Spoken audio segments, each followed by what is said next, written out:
Dalam rangka menyemarakkan bulan suci Ramadan 1443 Hijriah, RRI Makassar kembali menyelenggarakan Pekan Tilawatil Quran ke-52 dengan 4 kategori lomba: tilawah, tausiah, tahfiz Quran, dan tartil Quran sensorik netra putra yang akan dilaksanakan pada 1 Ramadan 1443 Hijriah 3 April 2022 dengan persyaratan usia 17 hingga 30 tahun, mempunyai minat baca yang baik, kemampuan mengerti dan memahami Al-Quran, memiliki kartu BPJS Kesehatan, sudah mendapatkan vaksinasi minimal dosis kedua.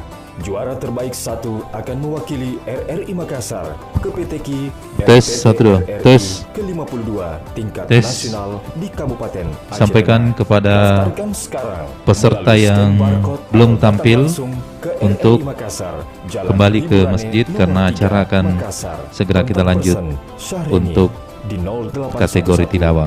Sekali lagi kami sampaikan kepada peserta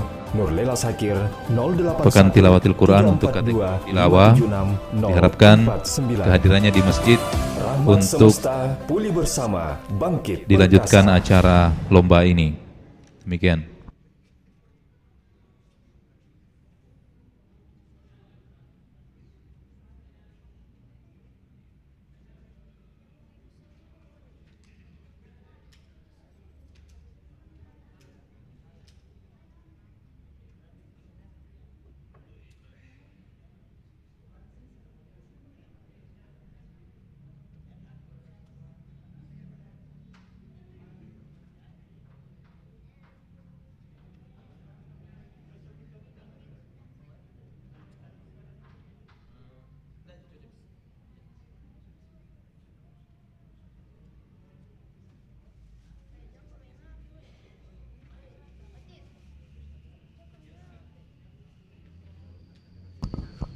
Sekali lagi kami sampaikan kepada peserta Korea Pekan Tilawatil Quran supaya segera ke masjid karena acara akan dilanjutkan.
Kembali kami sampaikan untuk peserta yang belum tampil, ada nomor tampil 12 atas nama Harnida, kemudian nomor tampil 14 atas nama Aziza Lutfi Syam, dan juga nomor tampil 18 atas nama Nurjana. Jadi kami undang kepada peserta nomor tampil 12 untuk segera menuju ke atas podium karena Dewan Hakim sudah ada di masjid.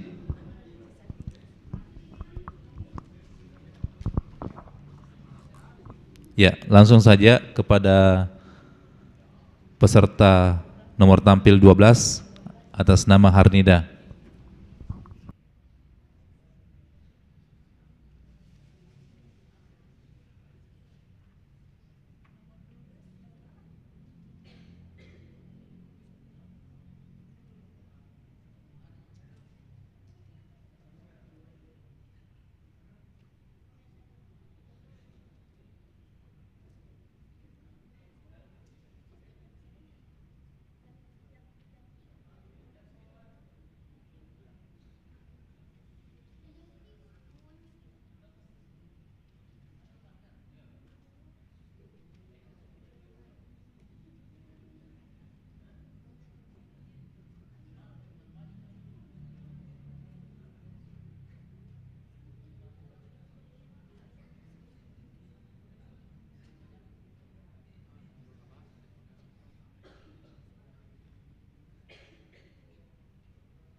Baik, Dewan Hakim yang kami muliakan, untuk selanjutnya kita akan melanjutkan ke peserta Korea selanjutnya dengan nomor tampil 12 atas nama Harnida akan membacakan surat Al-Hijrah,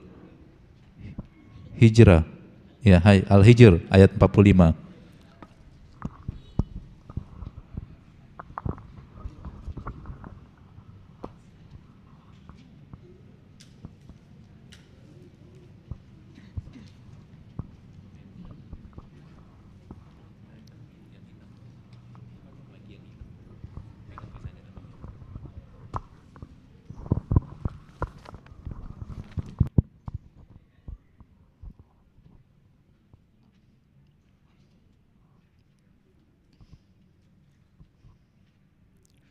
أعوذ بالله من الشيطان الرجيم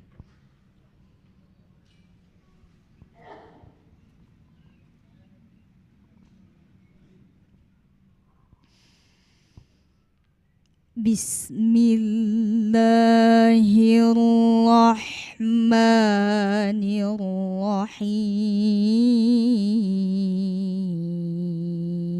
الرحيم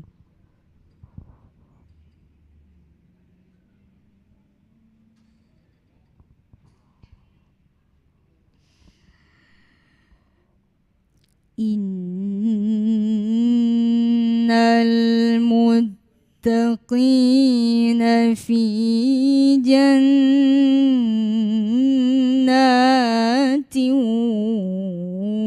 وعيون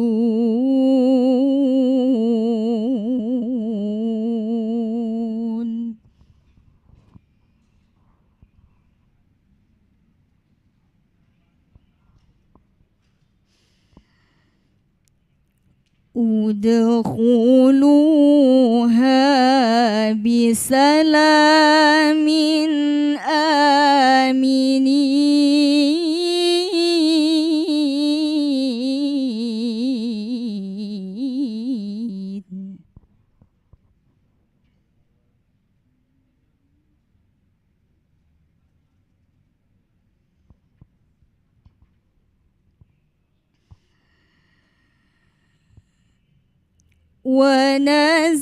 ونزعنا ما في صدورهم من ظل إخوانا على سرر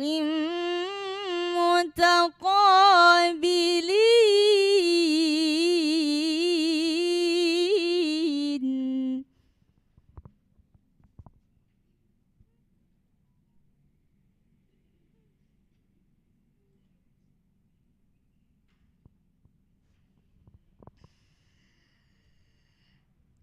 لا يمسهم فيها نصب وما هم منها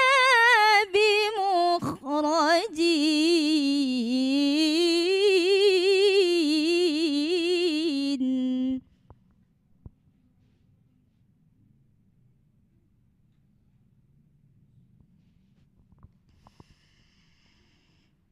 نبئ عبادي أني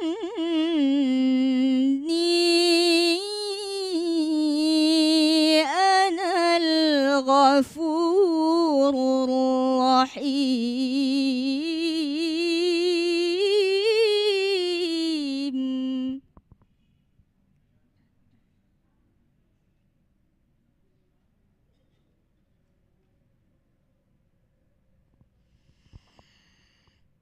وأن عذابي هو العذاب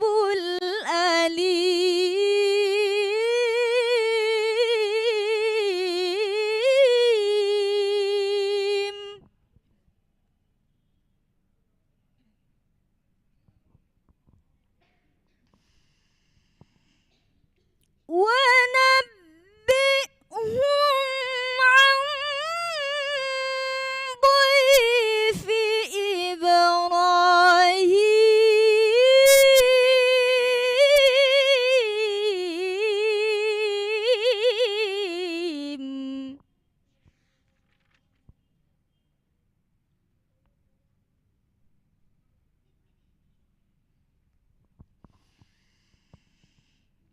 إذ دخلوا عليه فقالوا سلاما قال إنا منكم وجلون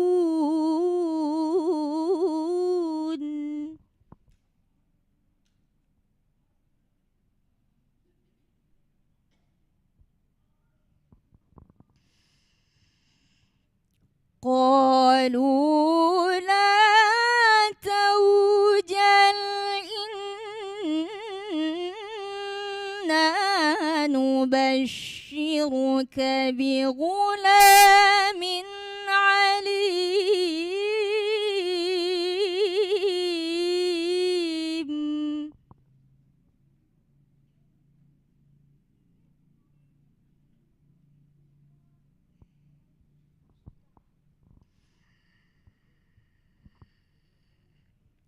قال أبشرتموني على أن مسني الكبر فبم تبشرون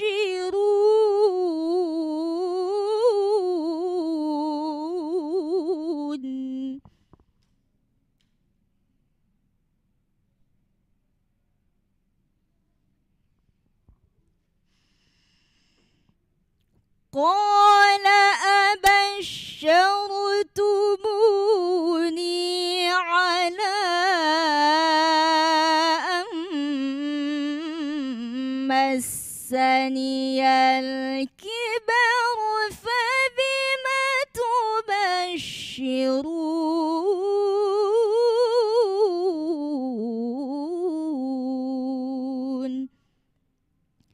صدق الله العظيم.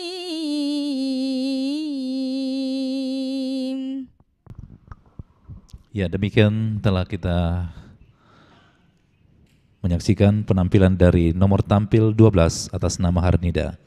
Untuk selanjutnya kami panggil peserta nomor tampil 14 atas nama Aziza Lutfia Syam akan membacakan surah Ar-Ra'd ayat 32.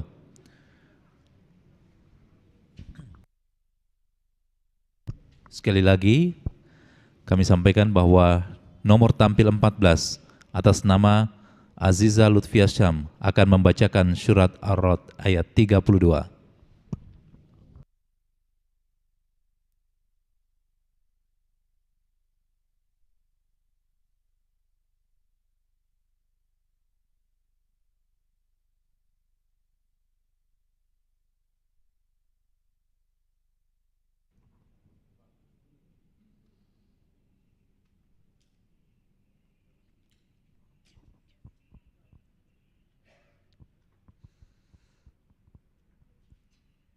أعوذ بالله من الشيطان الرجيم.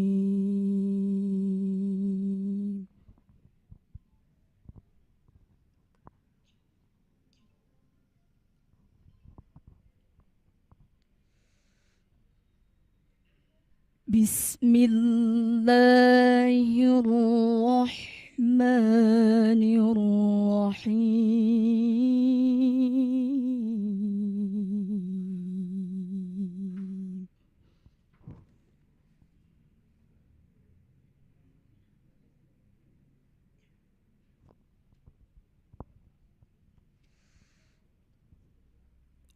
ولقد استهزئ برسل من قبلك فأمليت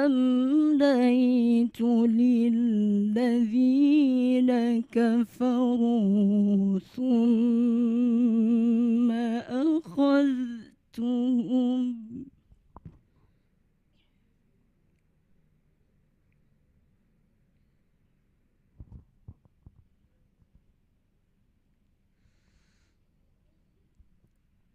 ثم أخذتهم فكيف كان عقاب.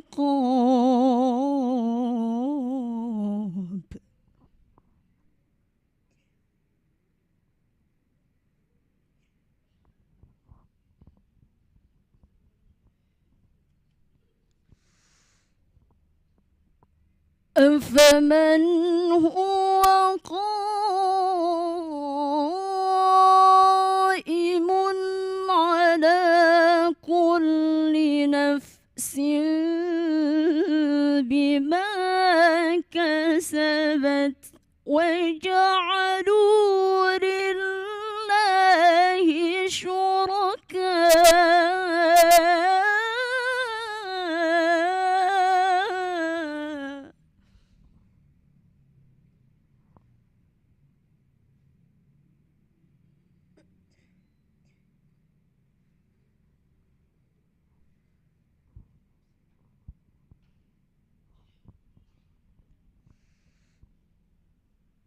قل سموهم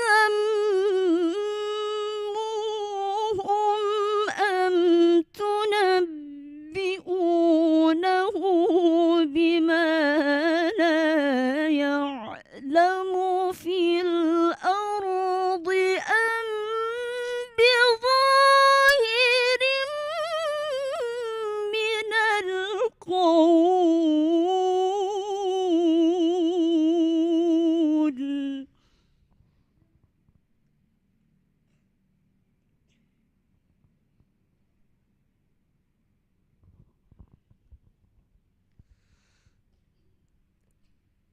بل زين للذين كفروا مكرهم وصدوا عن السبيل.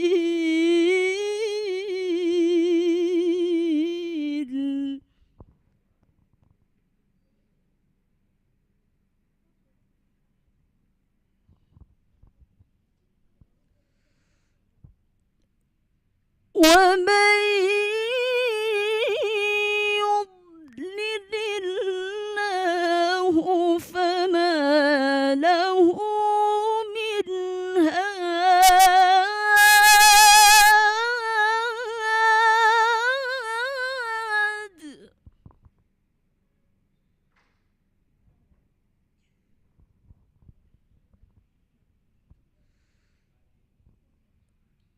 لهم عذاب في الحياة الدنيا ولعذاب الآخرة أشق.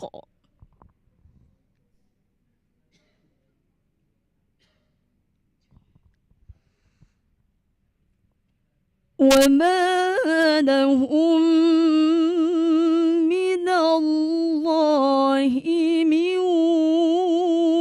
واق.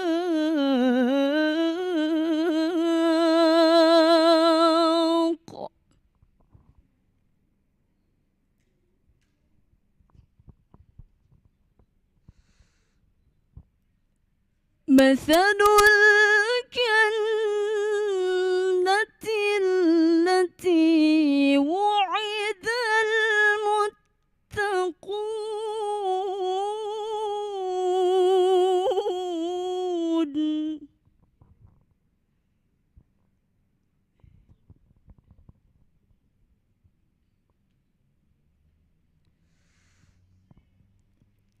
تجري من تحتها الأنهار أكلها دائم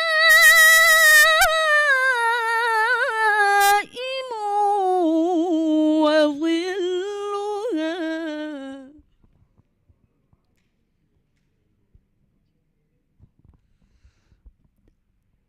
تلك عقبى الذين اتقوا وعقبى الكافرين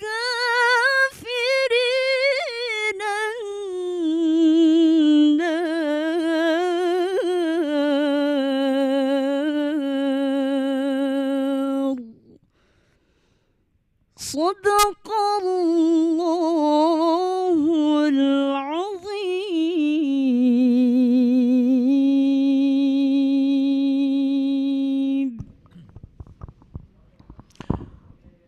Ya, demikian telah kita saksikan penampilan dari Aziza Lutfia Syam membacakan surat Ar-Ra'd ayat 32.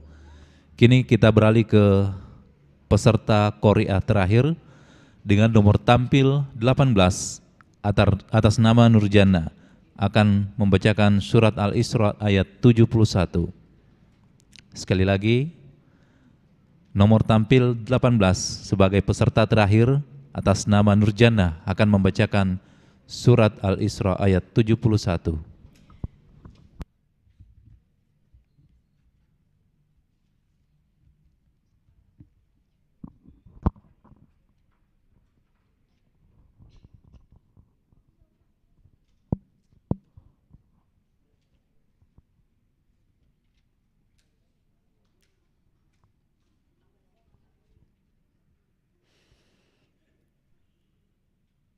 أعوذ بالله من الشيطان الرجيم.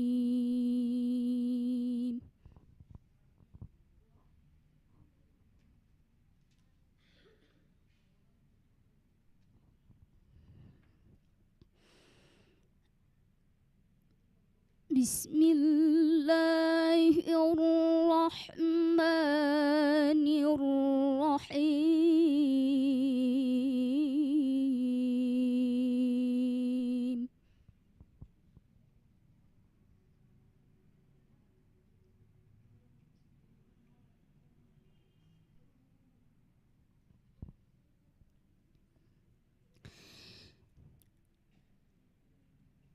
يوم ندعو كل أناس بإمامهم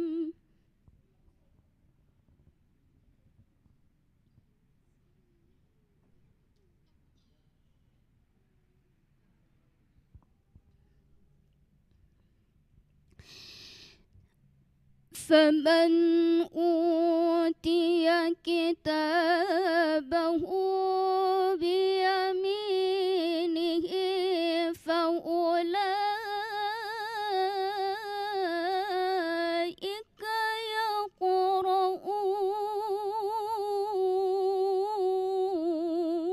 يقرؤون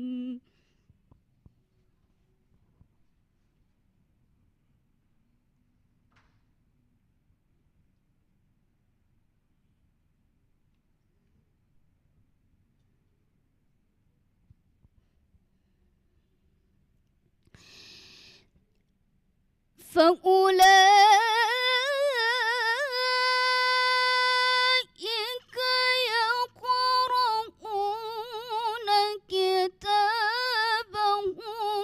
ولا يظلمون فتيلا.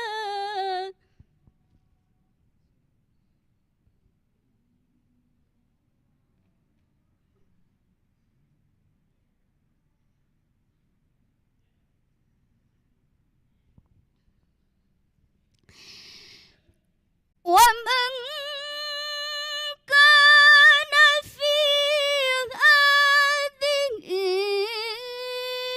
أعمى فهو في الآخرة أعمى وأضل سبيلا.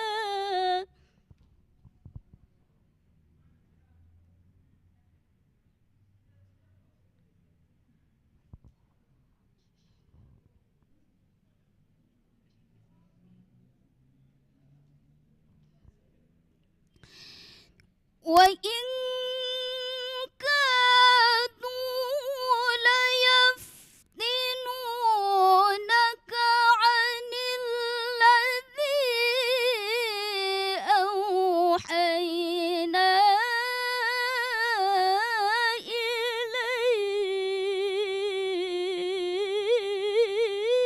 إليك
ولولا أن ثبتناك لقد كدت تركن إليهم شيئا قليلا.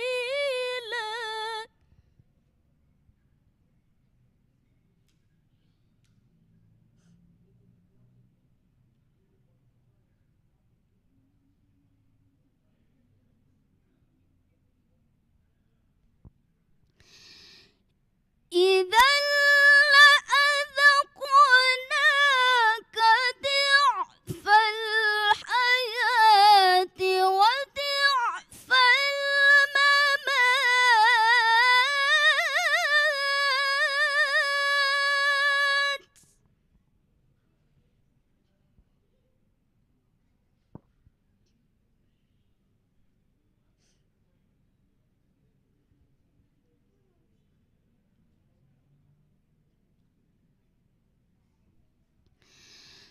وضعف الممات ثم لا تجد لك علينا نصيرا.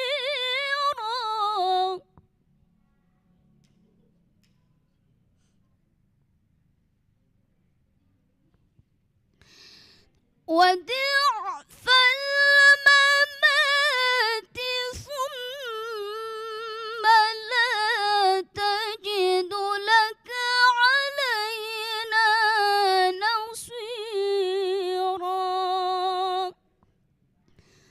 صدق الله العظيم.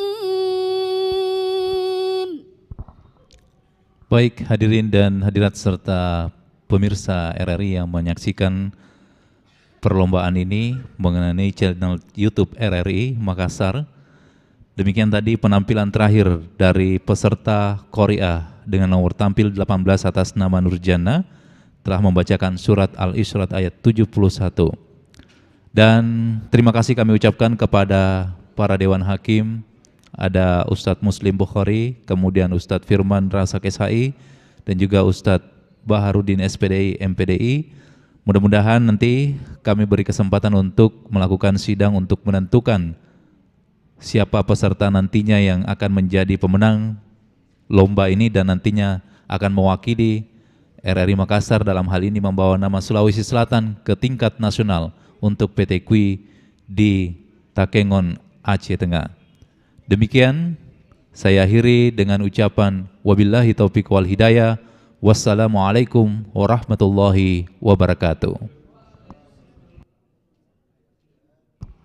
Disampaikan kepada peserta nanti untuk pengumuman, nanti mengikuti penutupan akan diumumkan siapakah yang akan menjadi pemenang dan menjadi perwakilan untuk RRI Makassar menuju ke tingkat nasional.